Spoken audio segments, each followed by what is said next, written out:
ભાભર ગતરોજ મારામારીનો મામલો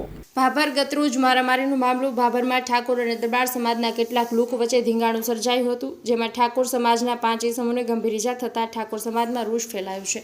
સવારથી બપોર સુધી વાતાવરણ શાંત રહ્યા બાદ બપોરે ઠાકોર સમાજના યુવાનોએ હલ્લાબોલ કર્યો હતો। ઠાકોર સમાજના યુવાન સાથે સાંસદ ગેનીબેન ઠાકોર, વાવના ધારાસભ્ય સૌરભજી ઠાકોર યુવાનોની રેલીમાં હાજર રહ્યા હતા, જેનો વિડીયો પણ વાયરલ થઈ રહ્યો છે।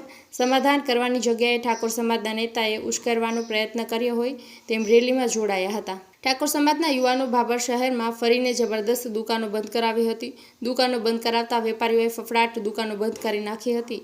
તોફાની ટોળાએ પાણીપુરી શેરડીના કોલાને નુકસાન પહોંચાડ્યું હતું। ટોળામાં અનેક લોકોની સાથે ધારદાર હથિયાર અને લાકડીઓ જોવા મળી હતી। તોફાની ટોળાએ કાબૂ કરવા માટે પોલીસ નિષ્ફળ ગઈ હતી। ભાભરમાં તંગદિલી સર્જાય તેવી ભીતિ પણ સેવાઈ રહી હતી। દરબાર સમાજના અને પાણીપુરીની લારીવાળાને નુકસાન કરવામાં આવ્યું હતું। ટોળાએ નિર્દોષ લોકોને ટાર્ગેટ કરીને એક વ્યક્તિને હાથમાં, બીજાને પગમાં એવી રીતે ઈજાઓ પહોંચાડી હતી। દરબાર સમાજના લોકો ભાભર પોલીસ સ્ટેશન પહોંચ્યા હતા। દરબાર સમાજની એક જ માંગ, ગુનેગારને પકડીને સજા કરો, પરંતુ નિર્દોષ લોકોને પરેશાન ન કરો। ભાભરની બજારમાં ગઈકાલે એક બનાવ બનેલો હતો, જેમાં દરબાર અને ઠાકોર સમાજ માથાકૂટ થયેલી, જેમાં ઠાકોર સમાજના માણસો ભાભરમાં ગાડીઓ ભરીને મારવા માટે આવેલા હતા અને સ્વબચાવમાં દરબાર સમાજે તેમને મારેલા અને એકબીજાને ઈજાઓ થઈ હતી, જે અનુસંધાને પોલીસ આરોપીઓને પણ પકડેલા છે। આજે ઠાકોર સમાજના, કોંગ્રેસના સાંસદ અને ભાજપના ધારાસભ્ય આગેવાનો ભેગા થઈને ભાભરમાં રસ્તા ઉતરી આવી હતી અને ભાભર બજારમાં દરબાર સમાજની લારીઓ, ગલ્લાઓ, દુકાનો તેમને મારી તોડફોડ કરી આખા ભાભરને બાનમાં લીધેલા હતા। વેપારીઓની દુકાનોમાં તોડફોડ કરી હતી, તો સાંસદ અને ધારાસભ્યની હાજરીમાં ધારદાર હથિયારો તેમજ લાકડીઓ સાથે ઠાકોર સમાજના નેતાઓ સમાધાન કરવાની જગ્યાએ સમાજના લોકોને ઉશ્કેરવા માટે સાથે રહી ધારદાર હથિયારો તેમજ લાકડીઓ સાથે યુવાનોને પ્રોત્સાહન આપવામાં આવ્યું કે શું? આ એક ગંભીર મામલો કહેવાય છે। આ માટે તમામ સામે કાયદાકીય કાર્યવાહી કરવી જોઈએ તેમજ વધુ બનાવ ન બને તે માટે આવા લોકો સામે કડક કાર્યવાહી કરવી જોઈએ।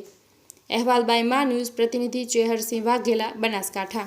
ઘટના બની, હું લારીમાં ઊભો હતો, 500-700નું ટોળું આવ્યું અને પૂછ્યું કે તમે દરબાર હો? હોવો કીધું ને, લારી ઊંધી મારી અને હથિયારો બતાવી દીધા। એક પગમાં કંઈક દીધું, પછી જતા રહ્યા અને ગલ્લામાં પૈસા હતા 700-800 જેવા લઈ ગયા પૈસા બતાવી।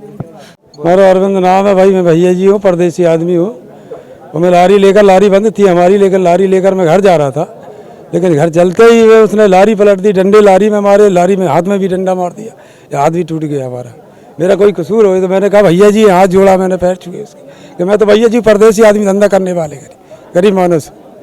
उन्होंने मार दिया, लारी पलट दी, सब सामान बिखेर दिया। पैसा काउंटर में था, एक काउंटर में निकाला, काउंटर पैसा निकाला, गिनती नहीं थी, जो कुछ था धंधा थी सवेर का। गई कालनी जे घटना बनी एमां कोई सपोर्ट आपी नहीं रह्યું, તેમ છતાંય અમુક જે પર્ટિક્યુલર જાતિ છે એ નાના ધંધાને ખૂબ હેરાન કરી રહ્યા છે અને નાના ધંધાને તોફાન કરીને લારી પણ ઊંધી પાડી છે અને ખૂબ હેરાન કરી અને દુકાનો બળજબરીથી બંધ કરાવી છે। તો આ ન થવું જોઈએ, એટલે પોલીસ એની કડકમાં કડક કાર્યવાહી કરે।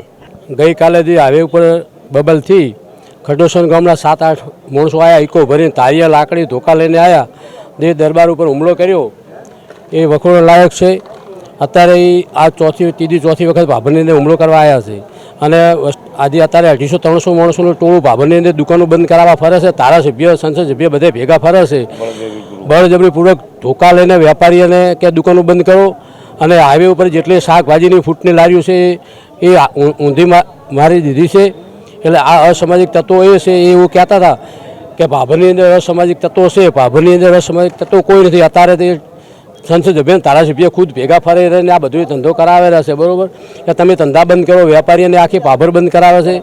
હું નગરપાલિકા પ્રમુખ ઉભા બોલું, મારી પાસે અત્યારે આખો ગામના ભેગા થઈને આવ્યા, બધા ધંધાવાળા બધા આવ્યા છે, ધંધો બંધ કરાવીને જે એમને ધંધો કે બંધ કરો ને કે ધોકા પડશે, આ રીતે ખોટું એ લુખા તત્વો એ કરેલા છે। સંસદ સભ્યના ધારાસભ્ય બંને ભેગા છે, આખો સમાજ 250-300 માણસો ભેગા ફરેલા। એટલે મારી એસપી સાહેબને, પોલીસ ખાતાને વિનંતી એટલી છે કે તમે આ ભાભરની અંદર જે અનબનાવ ના બને એના માટે હું વિનંતી કરું છું કે તમે આના માટે કાયદેસરની કાર્યવાહી કરો। જે પણ ગુનેગારો એને સજા થવી જોઈએ, અમે કોઈ નાત જાત ભેદભાવ ના હોય।